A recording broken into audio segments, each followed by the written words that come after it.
MJ Sewall, Mike Sewall. Nice to hear from you again, Mike. Hope you're still writing. Hope you're working on your next book. Feel incredibly guilty now if you aren't or haven't been for the last while, because you definitely got to get your next collection of short stories out, says Dave Sim. Hey, Manly Matt, a question for Dave, or please hold for Dave Sim.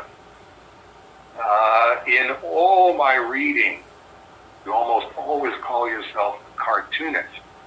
Why do you call yourself a cartoonist and not an artist? Thanks, MJ Mike Sewall. Okay, I agree with you. I do say that when asked or when writing about myself. I come from a time when a cartoonist was how you described somebody who wrote and drew comics.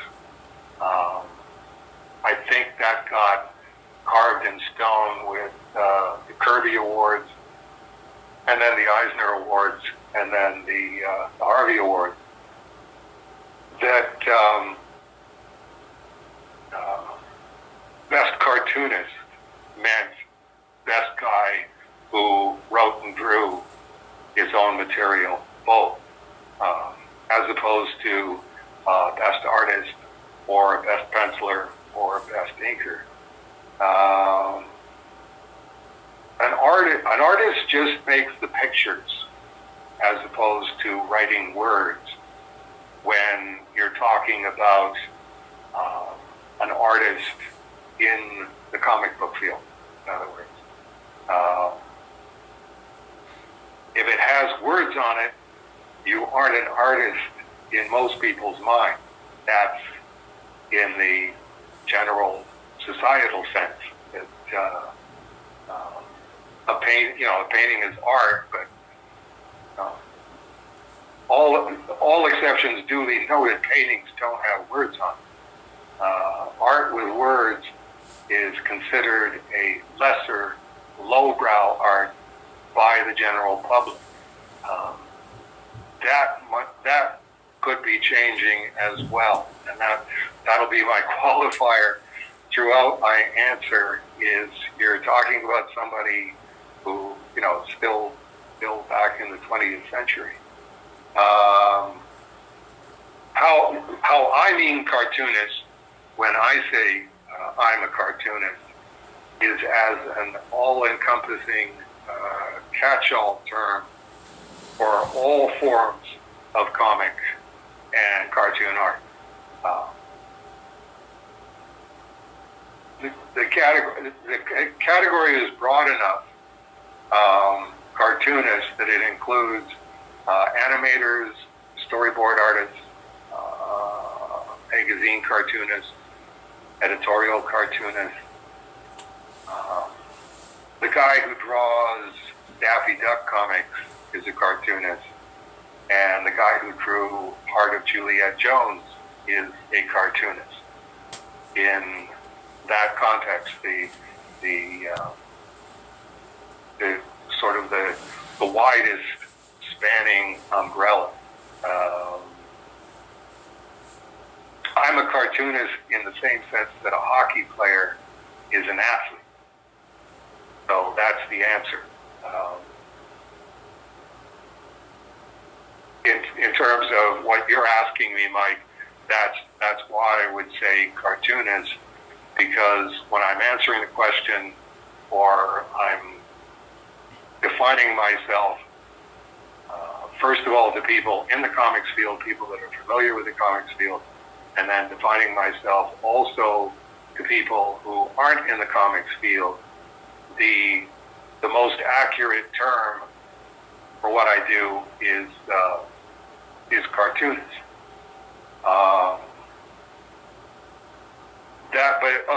So that to qualify that, I would say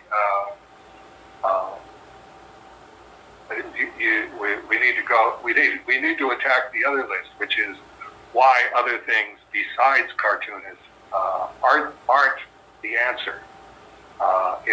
If you stray away from the blanket term cartoonist, you get into accuracy trouble. As an example, the term illustrator implies a greater level of precision to professional rendering than does cartoonist. The Curse of Peanuts thing. Jack Kirby was a cartoonist. Stan Drake was an illustrator.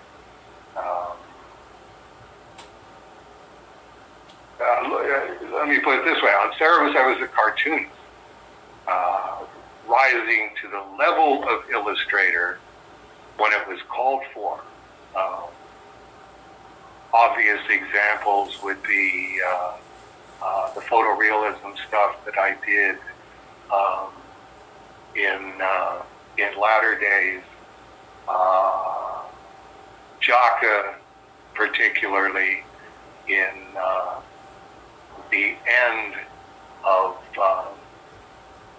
Form and Void, the end of the Going Home. That was my best attempt to draw an actual female as I pictured her in my head, having known her as a fictional creation for that long.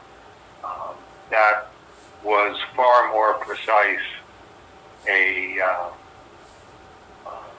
rendering than anything that would qualify as cartooning. So me rising to the level of illustrator when it was called for, but mostly cartooning.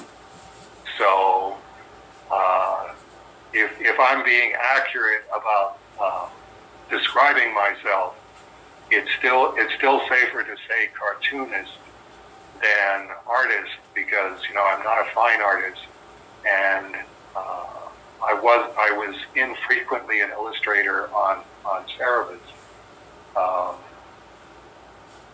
On Strange Death of Alex Raymond, I was an illustrator.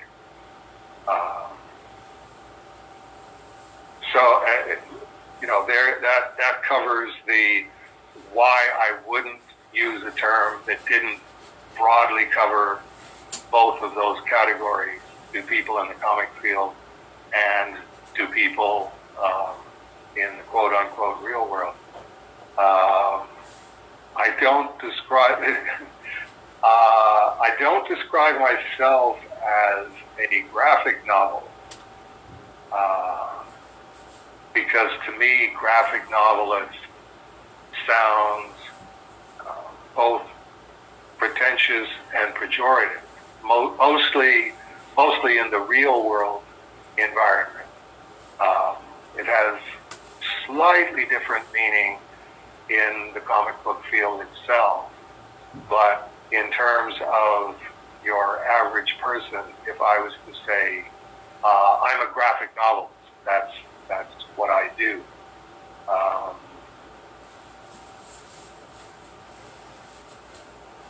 As soon as you get over in the real world, usually a graphic novel has graphic violence, just for the sake of the violence, like Dark Knight Returns or The Killing Joke. Made up violence to generate how would you even describe that? To generate cathartic revulsion in people who find the experience of cathartic revulsion entertaining.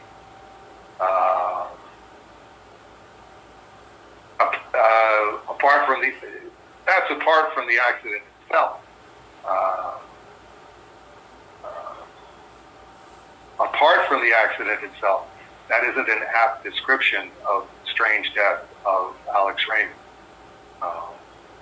The part that Carson did, Jack Van Dyke wincing at the quote ears torn off his head, unquote, cover is alluding to that. She's reading a graphic novel. She's a comic store manager, so she expects it to have gross out violence in it. But the only violence in Strange Death of Alex Raymond is this is how this comics illustrator died. Which, you know, if you call the graphic novel Strange Death of Alex Raymond, that's what you're addressing. But even there, it's a very what the actual accident, what's happened in the accident, which, you know, I am getting to, will be a part of the overall graphic novel. In terms of page count, it's not. It's definitely not the center of Strange Death of Alex Raymond. That then gets into, okay, we're here in 2022. Grandpa's still back in the 20th century sometime, but everybody else, everyone within the sound of my voice, is in 2022. So in that, how would you sum it up? The all-electric, all-online world everyone else lives in. All of these definitions are, I'm sure, or I would imagine, or experience tells me, are changing. I'm not on the internet, so I don't get swept up in the this is what we call this thing now. That from my reading about the internet seems to be the center. That's the center of the internet. This is what we call this thing now. We didn't used to do that as a society for most things. I'm not aware of the new definitions because as I say, my definitions come from the ancient, all-physical world of the 20th century, now dead and buried and unmourned by most people. What people online agree to call something is what it is today. So I can't, I call myself a cartoonist for all of these 20th century reasons. I have no idea where the rapidly mutating and spinning out of control all electric, all online world is using for the basis of its definitions.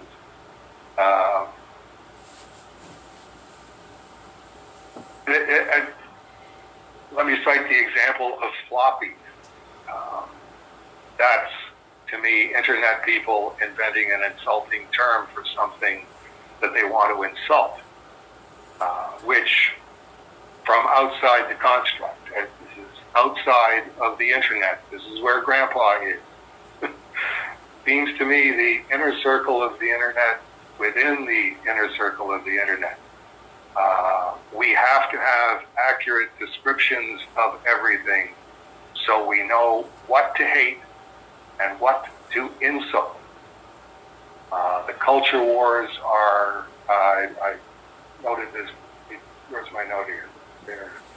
The culture wars are red state people figuring out what to hate and what to insult in the blue state world, and blue state people figuring out what to hate and what to insult in the red state world. The world I came from and that I perceive myself as still being a part of, we agreed that there was one world with specific properties. That's gone now, I think. Oscar Lebec, I wrote here, was way ahead of the curve when he came up with twin Earths. So you're an internet person. I don't know how much of your life you spend on the internet. But too much, according to my wife. What's that? Too much, according to my wife. Okay, more than her, in other words. No, she lives on her iPhone, but it's, I spend hours crafting a blog post, and she'll spend hours just randomly looking at things, but they're not equivalent in her mind, and I'm kind of like, okay, but yes, I spend too long doing this stupid blog, but at the same time, it keeps me off the streets. I mean, it's a relatively... It's also... Go ahead. It's a relatively harmless hobby. I mean, very rarely does it rise to the level of anything anybody's going to get really mad about. Right. I mean, the problem with the internet is that it's very much the sociological experiment with the mice, where they train the mice to press the button to get the food pellet, and and when it was first the Pavlov thing of, okay, we ring the bell and then you get a food pellet. Now it's okay, you got to go push this button and you'll get a food pellet. Well, they use that research to build social media. It's not okay, I'm going to look at one more post and then I'm going to be done. It's I'm going to look at one more post and then I'm going to find another post and another post and another. It's built in. They understand the psychology of humans, and it's, I want another one. I want another one. I want another one. Well, that's great, but you're getting a fat head, and it's eating empty calories mentally. Which, I mean, it's a great way to spend 10 minutes, but when you're spending hours just looking at videos or looking at pictures of, I mean, the one I can't understand, that I'll never understand because I'm just old enough that it makes no sense to me, is why are we taking pictures of our food before we eat it and posting it on the internet so everybody can see our meals? Right. I would suspect that is whatever is the most heightened pleasure response in a human being. They are going to want to take a picture of that and put it online, because when you're in the restaurant and your food arrives, that's probably the happiest you're going to be. Inside of an hour, you're going to have indigestion, and that's not nearly as much fun as being hungry and looking at something that's way too expensive and a seductive temptation. Well, it's even boiled over to my friend's wife makes dinner and posts pictures of, this is the meal I made. I'm like, okay, on the one hand, yes, you're proud that you made dinner, but on the other hand, nobody cares. It's not like you're giving us the recipe. You're just saying, I made food. Well, congratulations. You're a self-sufficient human.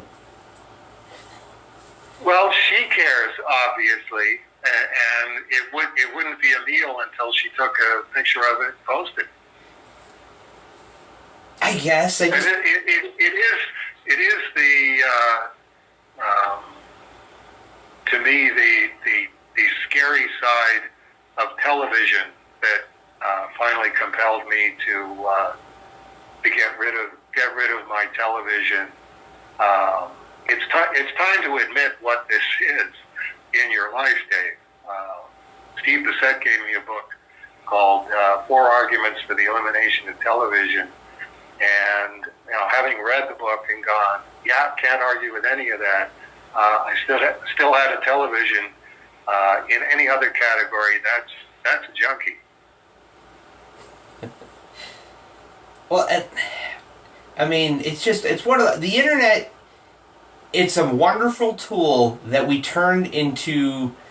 It's not even an advertisement anymore, because what social media sells is your eyes looking at whatever it is somebody pays to put in front of you.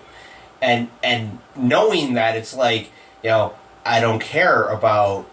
I mean, I used to go... I deleted the Facebook off my phone today because I'm spending time on Facebook clicking the button to make the ad go away because I don't care, I don't want to see it. And a week later, it's the same ad popping up again, and it's like... They're training me to fight them, but at the same time, the only way to win is to not play. Right. Which is you could say the same thing about the casino. It's like if you're stupid enough to go into a casino and you don't own the casino, you're just asking for trouble. Well, my friend is, I forget what percentage Native American or Indian or indigenous people, whatever the politically correct term is, but he worked at the Indian casino, and you know, if you ran into him, he was like, "Oh, hey, thanks for coming by and paying my paycheck." You know, he it was no bones about it. Oh yeah, he's glad to see you because you're gonna lose money. And right. And I don't know. It's just, I mean, getting back to Mike's question about why you call yourself a cartoonist is that, well, you're an artist, but the art you picked was cartooning. You know, if you'd been a painter, you would call yourself a painter. If you'd been, you know, a musician, you would have been whatever musician you would have been. I mean, and I can see why saying cartoonist. I mean, on the one hand, well, cartooning is this redheaded bastard stepchild of the arts, but at the same time, no, it isn't. You know, it is an art form unto itself. You know, and like the animator thing. I mean, it still blows my mind. Like it was only a few years ago I discovered that Salvador Dali and Walt Disney teamed up to make a cartoon back in the 40s.